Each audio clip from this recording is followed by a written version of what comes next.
So, Suicide Squad Kill the Justice League has been out for about a week and a half. It has fairly mixed reviews and it has a lot of problems, a lot of the problems stemming from its main story, but I'm here to talk about a problem that will be arriving in its near future.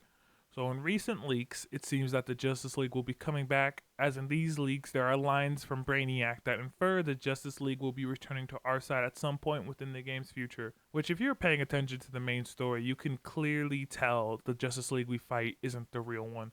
Like, for instance, back in the beginning of the game, when you enter the Batman experience, Boomerang cuts off Flash's thumb, and then when we see Flash again, he has his thumb back, which, unless Brainiac had Flash regenerated, because we know his speed healing can't have him regenerate whole limbs or missing parts of his body, that was clear. It was clearly a clone Flash. Or, for instance, with Superman, when Wonder Woman impales him with the green kryptonite, she says that should have killed him, which, unless, again, DC's just ignoring their own lore and rules, or I should say Rocksteady, not DC. Yeah, we can infer that Superman was probably cloned and just enhanced by Brainiac, so he's not as weak to the green kryptonite as he usually is.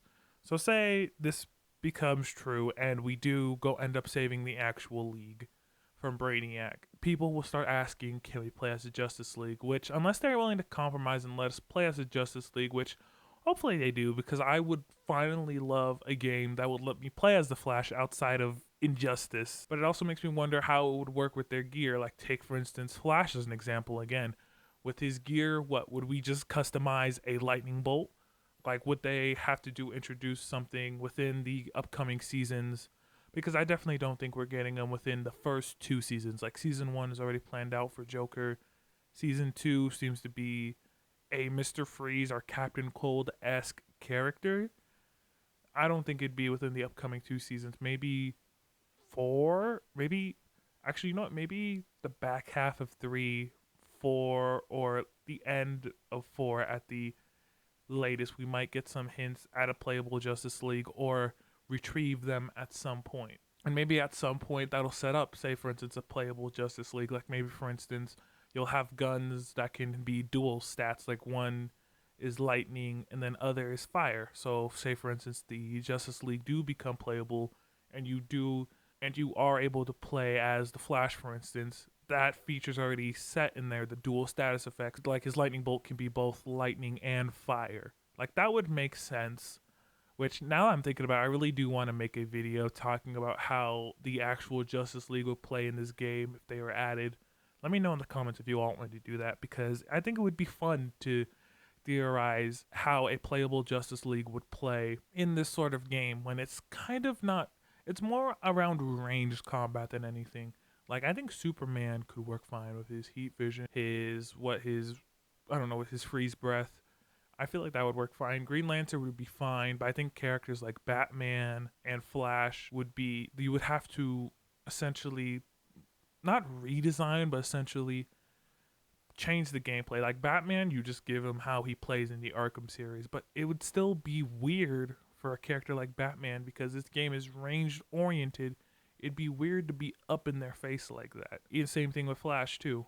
I mean, even then, you don't really have to be up in their face. You could do something like like throwing lightning, like I said before, or the wind funnel arms thing. Still, ideally, when you're playing as Flash, you're not just throwing lightning bolts all the time. You're running up, meleeing them, like doing your little, like how Boomerang does with his traversal. I forgot specifically what the move's called. His traversal attack, where he just throws the boomerang, is ping ponging off of everyone. Maybe they give Flash the same thing, which, to be honest, I kind of want them to not exactly rip it, but if they do rip it, make it enough to where it's like, okay, this feels like it's completely different from Captain Boomerang. Which I just have to say, even though I was not a big fan of the game just in its base state, I'm excited for season one and whatever the future holds for this game. And because I feel like this game has a great base, that's what I'll say. It's story wise, it wasn't great, but its gameplay mechanics, its traversal, it has a great base. And I think Rocksteady, if they work on it, I think this could be another good superhero game, hopefully. That will be fun with your friends. I think if you all are like waiting for like my review, which hopefully will be out by the end of the month, I believe this game it's not worth your $70. I do definitely think wait till it goes on discount and it'll be so much more fun with your friends. That's what I honestly believe about this. As I said before on my closed alpha video, I played that with a friend, and I think honestly it was much more enjoyable than me just playing it by myself. So anyway, that's it for this video. I hope you all enjoyed it. Go down, like and subscribe, and follow me on all my socials and my Twitch, where I will start streaming probably sometime later this week. And I'll see you all next time. Happy gaming. 'Cause I'm taking